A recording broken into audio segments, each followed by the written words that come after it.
राज्य मंत्री हैं, हाँ, केंद्रीय मंत्री है गाजियाबाद में, दर्जा प्राप्त मंत्री हैं, एमएलसी हैं, महानगर अध्यक्ष हैं। एक ने भी कॉल करके ये नहीं पूछा मुझसे कि तेरी माँ की कैसी तबीयत है। आज तक की भी नहीं पूछा, और तो बहुत दूर की बात है। निष्कासित करने से पहले आपको बताया कि ऐसा कुछ है? नहीं, कुछ नहीं। किसी ने देखिए, इनका अब इनके सिर्फ ये धांधले रह गए हैं कि अब चुप चुप के काम करने लगे हैं सब। इनके सामने जो सच्चाई सामने लाएगा वो उसको या तो पार्टी से निकाल देंगे या उसे जेल में डलवा देंगे। मेरे लिए बहुत भारी पड़ गए थे, एकदम अर्जेंट इतने पैसे इकट्ठे करना। मुझे भरोसा था, उम्मीद नहीं थी कि मेरे साथ ये लोग धोखा करेंगे, मेरे साथ विश्वासघात करेंगे। जेपी नड्डा जी के हाथ से मेरे पास जवाब आया तो उन्होंने कोई सुनवाई नहीं करी मेरी, साफ मना कर दिया। मैंने अपने पैसे खर्च करके बैनर लगवाए, मैंने अपने पैसे खर्च करके कार्यक्रम करवाए थे, मगर कोई लाभ नहीं है कि मैंने कभी अपने जीवन में किसी को धोखा नहीं दिया। और मुझे जेपी नड्डा जी के हाथ से मेरे साथ विश्वासघात हुआ है। तो मेरे पास एक दिन कॉल आती है जेपी नड्डा जी के हाथ से, नो, आप अपने पैसे रिटर्न ले लीजिए।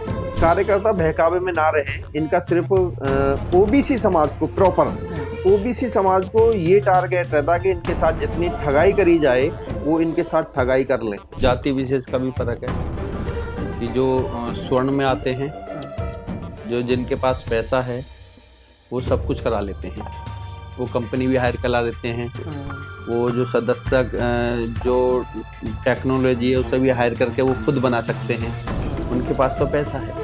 गरीब कहाँ जाएगा? गरीब तो बेचारा जो जेन्युइन काम है उस पे काम करेगा ना। जो भाजपा जिसके ऊपर खड़ी है वो है अति पिछड़ा समाज, ओबीसी समाज, जो घर घर जाके मेहनत करती है। मैं इंदर बजरंगी हूँ, गाजियाबाद महानगर महामंत्री हूँ मैं। एक समय था जब भाजपा का निर्माण हो रहा था और भाजपा के निर्माणकर्ताओं के कथन कुछ इस प्रकार थे कि अंत्योदय की पंक्ति में खड़े अंतिम व्यक्ति तक मदद पहुंचाई जा सके। पर आजकल की जो सुर्खियां बन रही हैं, जैसे दैनिक भास्कर में एक सुर्खी आई कि भाजपा के एक कार्यकर्ता, एक नेता की माताजी की तबीयत खराब थी और वो एक प्रार्थना पत्र लेकर गए अपनी माताजी के इलाज के लिए जेपी नड्डा जी के पास, जो भाजपा के राष्ट्रीय अध्यक्ष हैं, और उनसे मदद की गुहार लगाई। पर उसका परिणाम क्या निकला वो एक अलग ही विषय है, क्योंकि वहाँ से उनको निराशा ही हाथ लगी। नमस्कार दोस्तों, मेरा नाम है केपी सिंह और मैं आज मौजूद हूँ गाजियाबाद में। मेरे साथ हैं इंदर प्रजापति जी, जिनके साथ ये घटना घटित हुई है। नमस्कार इंदर जी। नमस्कार जी। कैसे हैं आप? बस बढ़िया हैं, आप बताइए। बढ़िया बढ़िया। अच्छा, ये बताइए, ये जो घटना आपके साथ घटित हुई, थोड़ा शुरू से बताइए, क्या कुछ हुआ आपके साथ? शुरू से ये हुआ था कि 12 जुलाई को मेरी माताजी की तबीयत खराब हो गई थी। हुई तो 11 जुलाई रात को थी और गांव में हुई थी, तो माताजी गांव में रहा करती थी।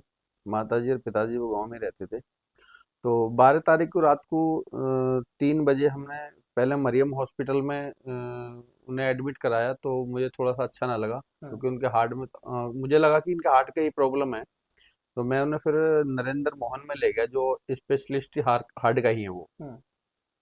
तो वहाँ पे क्या है, उन्होंने एंजियोग्राफी वगैरह की, और एंजियोग्राफी के बाद में डॉक्टर ने मुझसे बात की तो उन्होंने कहा कि यहाँ उनका इलाज उचित नहीं है, क्योंकि बड़ा ऑपरेशन है, एज भी ज़्यादा है, तो आप कोई अच्छा सा हॉस्पिटल प्रोवाइड कर लीजिए।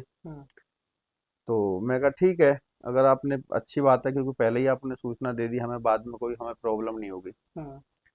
मैंने हमारे सांसद हैं अतुल गर्ग जी, और उनके पास अपने बेटे को भेजा कि आप वहाँ से एक लेटर बनवा लो जेपी उनके लिए, जीबी पंथ के लिए। जीबी पंथ हॉस्पिटल है दिल्ली में, वो हार्ट का, मतलब सबका है वैसे तो, पर हार्ट का भी बहुत अच्छा बताते हैं उनसे। तो मैंने वो उनसे हॉस्पिटल में ट्रांसफर भी करवा लिया हार्ट जीबी पंथ के लिए, और इनसे लेटर मंगवा लिए। एक लेटर था अतुल गर्ग जी का जीबी पंथ के लिए, एक लेटर बनाया था उन्होंने जेपी नड्डा जी के लिए, जो हमारे राष्ट्रीय अध्यक्ष और स्वास्थ्य मंत्री हैं। सांसद जी ने 2 लेटर बनाए थे। 2 लेटर दिए मुझे कि आप इनके पास भी चले जाना। तो मैं चला गया वहां पे।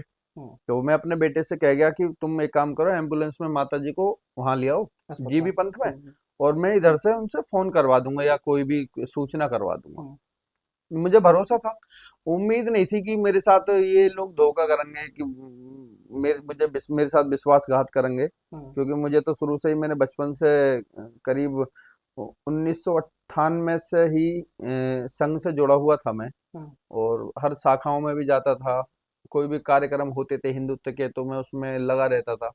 मैंने कभी पद की अपेक्षा नहीं करी, मैंने कभी ये नहीं करा कि भाई मुझे कोई दायित्व मिले या किसी के साथ कोई काम करते रहें, उसका हम्म, कोई स्वार्थ का हो, ऐसा मैंने कभी सोचा नहीं। तो मैंने क्या, बुझाते काम हो जाएगा, भाई कार्यकर्ता के लिए हमेशा ये कहते हैं कि समर्पित रहते हैं। हम्म, मैं क्या, चलो इस बहाने से थोड़ा सा पता भी चल जाएगा कि ये कितने समर्पित हैं हमारे लिए, थोड़ा सा मेरा ये भी था।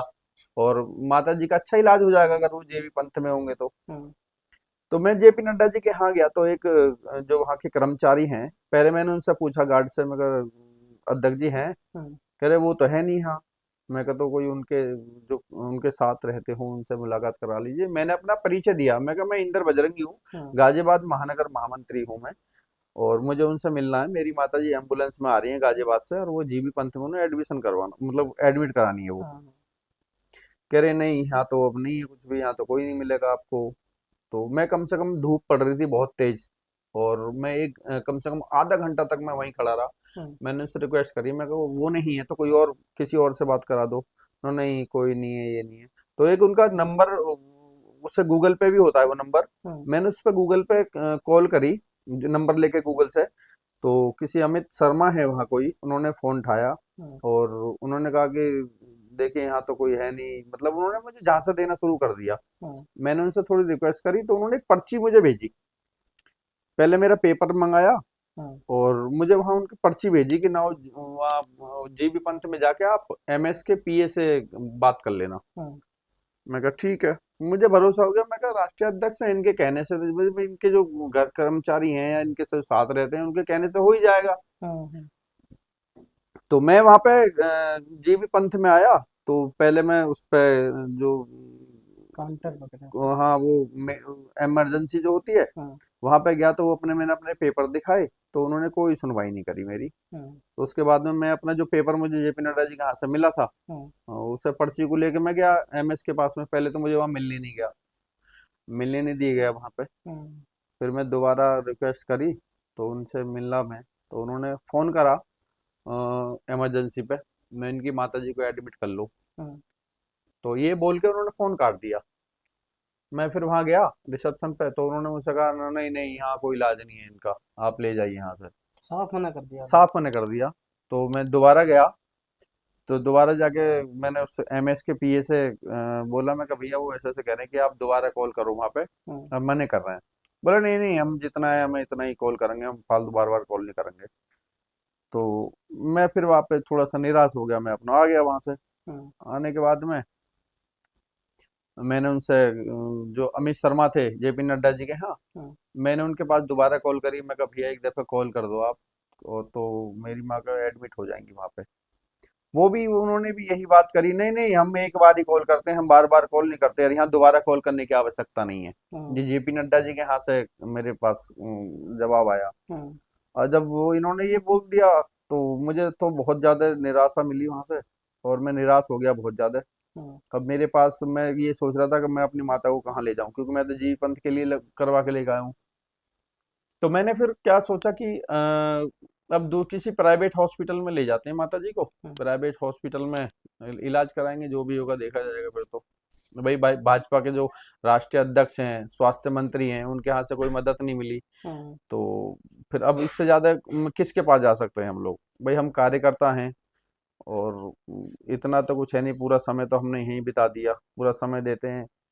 फिर उसके बाद में फरीदाबाद हॉस्पिटल है, वो सुप्रीम हॉस्पिटल, हम्म, मैं वहाँ चला गया। और वहाँ पे जाके मैंने शाम को 5 बजे, 11-12 बजे मेरी माता जी वहाँ पहुँच गई थी हॉस्पिटल में। उसके बाद में 3-4 घंटा हॉस्पिटल उसमें एम्बुलेंस में माता जी रही मेरी। तो मुझे भी थोड़ा सा दुख लग रहा था। और उसके बाद में मैंने 5 बजे करीब वहाँ सुप्रीम हॉस्पिटल में मैंने एडमिट कराई। तो वहाँ हम्म, से उन्होंने ट्रीटमेंट शुरू करा।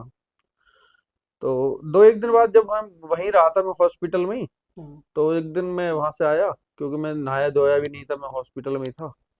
तो मैं 2-3 दिन बाद आया वहां से, तो एक मैंने पोस्ट जारी करी थी।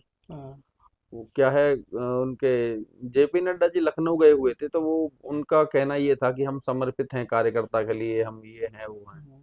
मैं आपको यहाँ पे एक चीज़ बता दूं कि ये घटना इनके साथ तब घटी जब ये भाजपा में गाजियाबाद महानगर से जिला महामंत्री थे ओबीसी मोर्चा के। उस दौरान इनके साथ ये पूरा घटनाक्रम हुआ। फिर उसके बाद क्या हुआ आपके साथ? उसके बाद में मैंने एक पोस्ट जारी करी हाँ, कि जेपी नड्डा जी की पोस्ट पर ही कि जेपी नड्डा जी राष्ट्रीय अध्यक्ष, जेपी नड्डा जी स्वास्थ्य मंत्री, हाँ, कार्यकर्ता आपके लिए समर्पित है, मगर आप कार्यकर्ता के लिए समर्पित नहीं है। ये ट्विटर पे लिखा था मैंने आपने? लिखा था ट्विटर पे, उन्हीं की पोस्ट पर कोट हम्म, किया था। और मैं आपके निवास B7 में जा चुका हूँ, जहाँ पे मुझे मेरी माताजी के इलाज के लिए मैं गया था, और वहाँ मुझे झांसा दे के टला दिया। हम्म, तो मैंने ये लिखा बस, और ज्यादा नहीं लिखा था। तो वो पोस्ट वायरल हो गई। हम्म, वायरल हो गई तो अगले दिन मेरे पास कॉल आती है इनकी जेपी नड्डा जी के यहाँ से कि मुझसे बोला गया कि आप दिल्ली ले आओ अपनी माताजी को, हम्म, और हम आपकी माताजी का इलाज कराएंगे। हम्म, तो मैंने पहले साफ मना कर दिया, मैं कहा नहीं, मुझे कोई इलाज नहीं कराना, कल ऑपरेशन है मेरी माताजी का। तो वहां से वो कहने लगे कि अब क्या, मतलब हम आपकी क्या हेल्प कर सकते हैं। हम्म, तो मैंने कहा कि आपकी अब हेल्प की आवश्यकता नहीं है मुझे, जब मैं आपके यहाँ गया था तो आपने मुझे वहां से झांसा दे के टला दिया।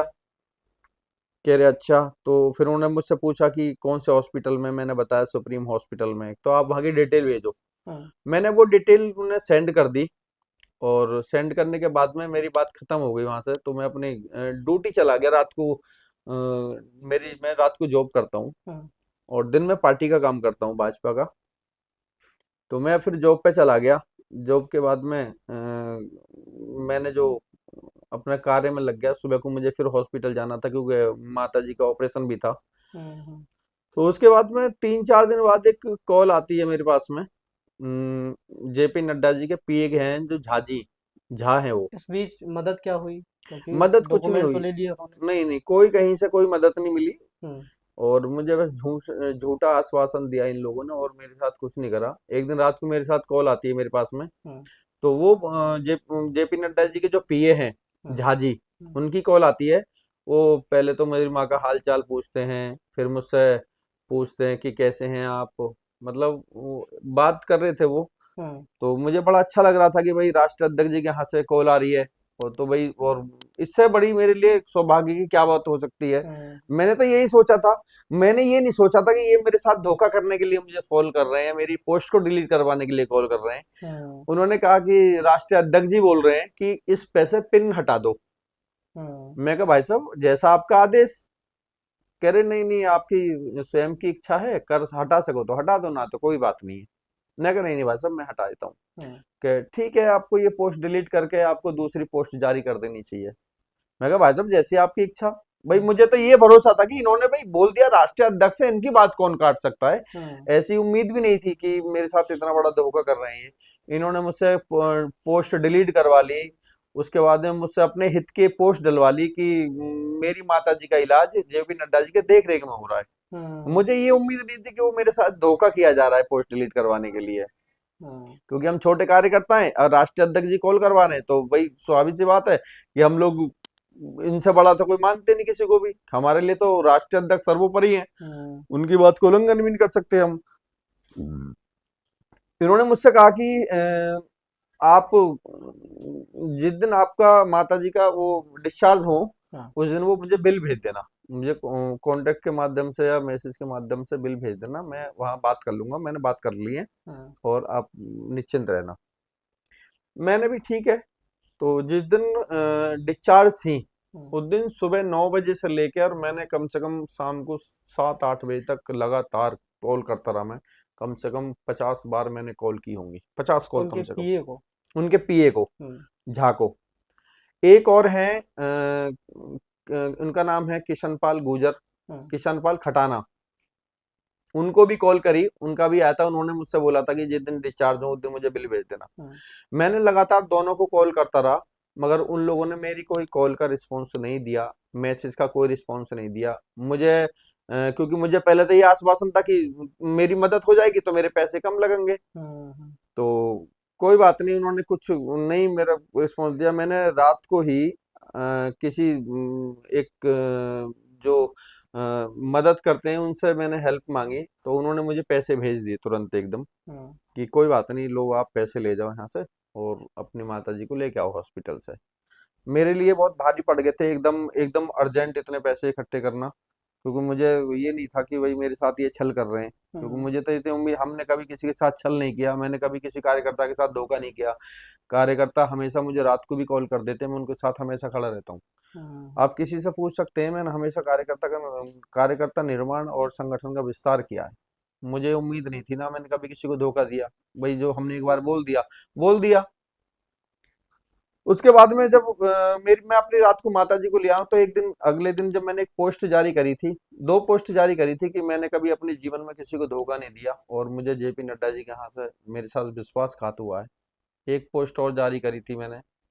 तो मेरे पास एक दिन कॉल आती है जेपी नड्डा जी के यहाँ से, नो, आप अपने पैसे रिटर्न ले लीजिए अस्पताल। अस्पताल से। हम्म, मैंने उनसे कहा, मैं कहा पैसे क्या ले लूं रिटर्न, मगर ये थोड़ी ना, आपने पहले मुझे झूठा आश्वासन दे दिया, और अब आप जब मैं आप पोस्ट जारी कर रहा हूँ तो फिर कह रहे हो कि पैसे रिटर्न ले लो। मेरा भी स्वाभिमान है, मैं स्वाभिमान से जीने वाला आदमी हूँ। मैं क्या आपने उठाई गिरा थोड़ा ना समझ रखा कि आप जब मर्जी जब मुझे अपने घर से भगा दो, जब मर्जी मुझे वहां से फोन करके बोल दो पोस्ट पोस्ट डिलीट करवा लो। मैं हम्म, कहा मैं अब आपसे पोस्ट पे बात करूंगा। तो ये हुआ था। और ना किसी गाजियाबाद में किसी एक नेता की कॉल नहीं आई कि भाई इंदर बजरंगी है, हमारे साथ इतने साल से काम किया है हमारे लिए, मैंने हम्म, बड़े बड़े कार्यक्रम करवाए इन लोगों के लिए। अतुल गर्ग के लिए भी, जो यहाँ के सांसद जो पहले विधायक थे, मैंने बड़े बड़े कार्यक्रम किए हैं, और मेरे पास फोटो भी है उसके। अच्छे कार्यक्रम, मैं इनके साथ हमेशा 24 घंटे लग के काम किए थे। मैंने घर घर जाके वोट मांगने का काम किया था, मैंने हम्म, इनसे वोट डलवाने का काम किया था। मगर इन लोगों ने मेरे साथ बड़ा धोखा किया था। मैं कह रहा हूँ मुझे बिल्कुल भी आवश्यकता नहीं थी, मुझसे मत बोलते, मुझसे कह देते जी हमारी ये पॉलिसी में नहीं है, हम किसी की मदद नहीं करते। तो हम्म, मैं अपने खुद ही सक्षम रहता भाई, दूसरे चाहे मुझे पैसे कहीं से भी अरेंज करने पड़ते मैं अरेंज कर लेता। इन लोगों ने मुझे धोखा दिया कि पहले मुझसे बोल झूठा आश्वासन दिया कि हम आपकी माँ का इलाज कराएंगे, हम्म, और उनके एक दिन और कॉल आई, तो वो कॉल सिर्फ पोस्ट डिलीट करवाने के लिए आई, ना कि मेरी हेल्प करने के लिए आई। जब मुझे हम्म। इनकी आवश्यकता पड़ी तो ये इन्होंने ना तो फोन उठाया और ना मुझसे कोई बात करी इन्होंने। अच्छा, सांसद जी ने लेटर जारी कर दिया, फिर उसके बाद कभी फोन करके पूछा आपसे? सर नहीं, किसी ने भी गाजियाबाद से तो एक भी नेता का कॉल नहीं आई। और मैं हम्म, सभी नेता के लिए मैंने काम किया है। देखिए मैं ओबीसी का महानगर अध्यक्ष था महानगर का, और मैंने सभी जितने चुनाव हुए हैं, हम्म, मैं सभी चुनावों में काम किया है। मैंने घर घर जाके वोट मांगी है, मैंने अपने पैसे खर्च करके बैनर लगवाए, मैंने अपने पैसे खर्च करके कार्यक्रम करवाए थे, मगर कोई कोई लाभ नहीं है। मैं अब भी आगे के एक चीज और मैं सोशल इसके आपके माध्यम से, न्यूज के माध्यम से मैं सभी को सूचना देता हूँ कि कार्यकर्ता बहकावे में ना रहें। इनका सिर्फ ओबीसी समाज को प्रॉपर, हम्म, ओबीसी समाज को ये टारगेट रहता है कि इनके साथ जितनी ठगाई करी जाए वो इनके साथ ठगाई कर लें। ये सिर्फ क्योंकि ना मालूम है हम लोग सीधे साधे लोग हैं, इनकी बातों में आ जाते हैं, तो हम्म, हम लोग बहक जाते हैं, ये उसका लाभ उठाते हैं हमसे।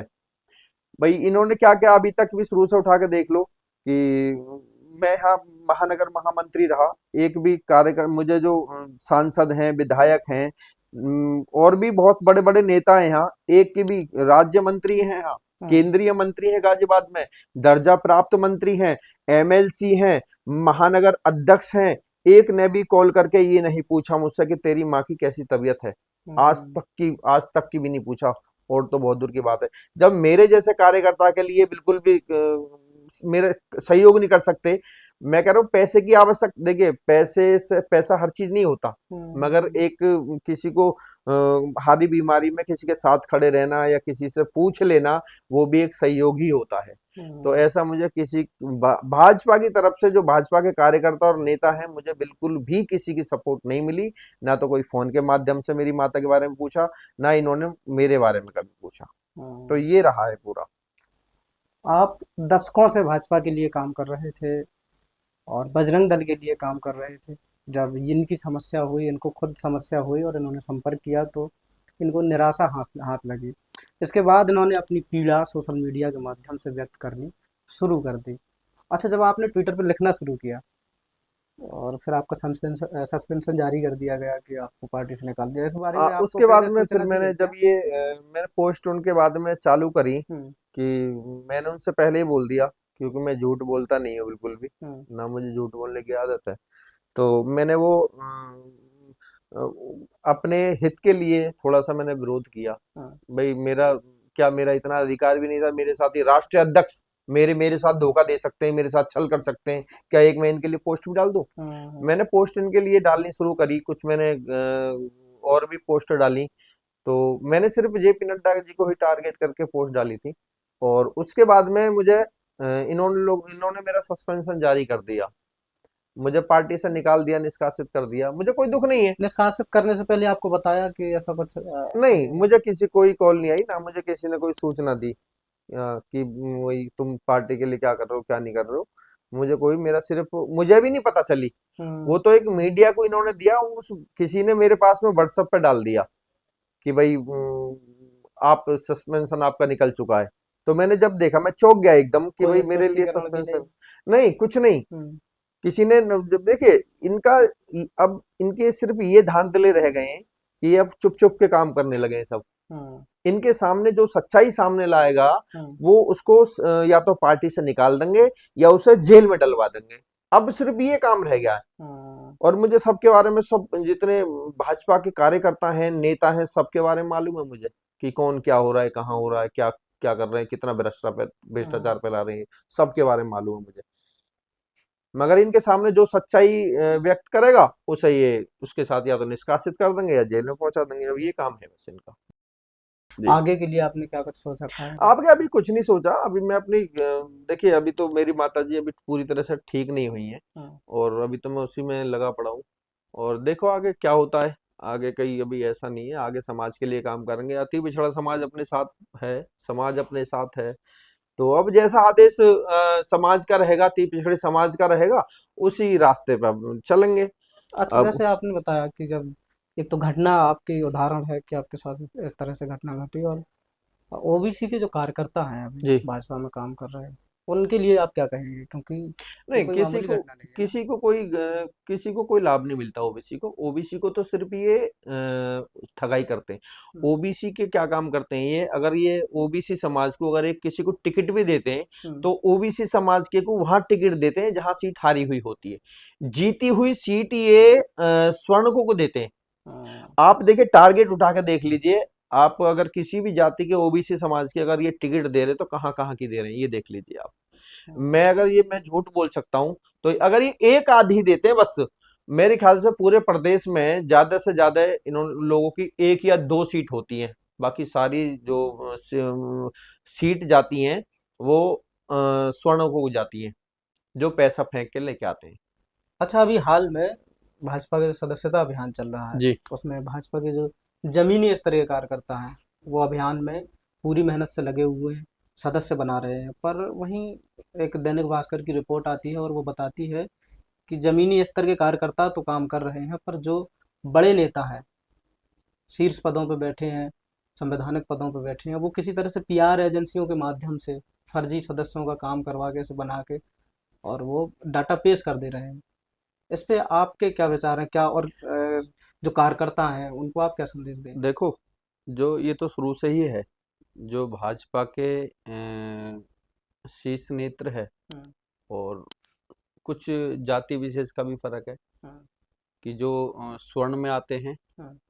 जो जिनके पास पैसा है वो सब कुछ करा लेते हैं, वो कंपनी भी हायर करा लेते हैं, हम्म। वो जो सदस्य जो टेक्नोलॉजी है उसे भी हायर करके वो खुद बना सकते हैं। उनके पास तो पैसा है, गरीब कहाँ जाएगा? गरीब तो बेचारा जो जेन्युइन काम है उस पे काम करेगा ना। अब उसने क्या है, मैं रहा था, मैंने घर घर जाके सदस्यता अभियान करा था। ऐसे ही आज कर रहे हैं सभी लोग सदस्यता अभियान। मेरे पास पैसा नहीं है तो मैं तो घर घर जाके जो प्योर है वही बना के दूंगा। और उनका क्या है भाई कि फ्रॉड तो शुरू से ही चलता हुआ आया है कि जो स्वर्ण है सबसे ज्यादा फ्रॉड करते हैं जो पैसे वाले हैं। उनका काम है सिर्फ फ्रॉड करना। अब बेचारे रहे अति पिछड़े के पास इतना पैसा तो है नहीं ओबीसी के पास में, तो वो बेचारे घर घर जाके, देखिए कायदे में तो जो भाजपा जिसके ऊपर खड़ी है वो है अति पिछड़ा समाज, ओबीसी समाज, जो घर घर जाके मेहनत करती है, कार्यकर्ता को जोड़ने का काम करती है। कहीं भी कोई भी कार्यक्रम हो, कार्यकर्ता को इकट्ठा करके कार्यक्रम में पहुंचाने का काम करती है, सदस्यता का काम करती है। कार्यक्रम चाहे भाजपा का कोई भी हो, सारा ओबीसी समाज अति पिछड़ा समाज करता है। मैं आपको ये कह सकता हूं, और आप कहीं भी देख सकते हो, इनके पास जो पैसा वाले लोग हैं, इनके पास 5 आदमी नहीं आते और एक छोटा सा कार्यकर्ता 100 आदमी ले आता है। तो ये है। कार्यकर्ताओं को आप क्या संदेश देना चाहेंगे? कार्यकर्ता को ये संदेश देना चाहता हूँ कि भाई कार्यकर्ता जो अब तक ठगाई हुई है, भाई मैं उसका भुक्तभोगी हूँ। कार्यकर्ता इस चीज में ठगाई में ना आए बिल्कुल भी। इनका जो ये बहका लेते हैं अपनी बातों से अति पिछड़े समाज को। अब मेरा एक संदेश है सभी कार्यकर्ताओं से कि लोगों ने जितने बहका लिए, अब आप बहकाए में ना आए, ठीक है? अपना जो तुम्हारा काम है वो करिए और इनसे काम करवाइए। अब आप इतना ठगाई में ना आए, क्योंकि इन लोगों ने बहुत ठग लिया। आप सतर्क रहें अगर रहना है तो। जी। तो अभी आपने एक घटनाक्रम जाना उनसे, जिन्होंने अब एक पार्टी को अपनी माँ समझ के जीवन के 18 साल उसमें गुजार दिए, पर उनको जब खुद की माँ की तबीयत खराब हुई और उसके लिए मदद की आवश्यकता पड़ी तो पार्टी ने उन्हें नकार दिया। बाकी इस तरह की घटनाओं को लेकर आप क्या कहेंगे, हमें कमेंट करके ज़रूर बताएं। देखते रहें सच्ची आवाज़।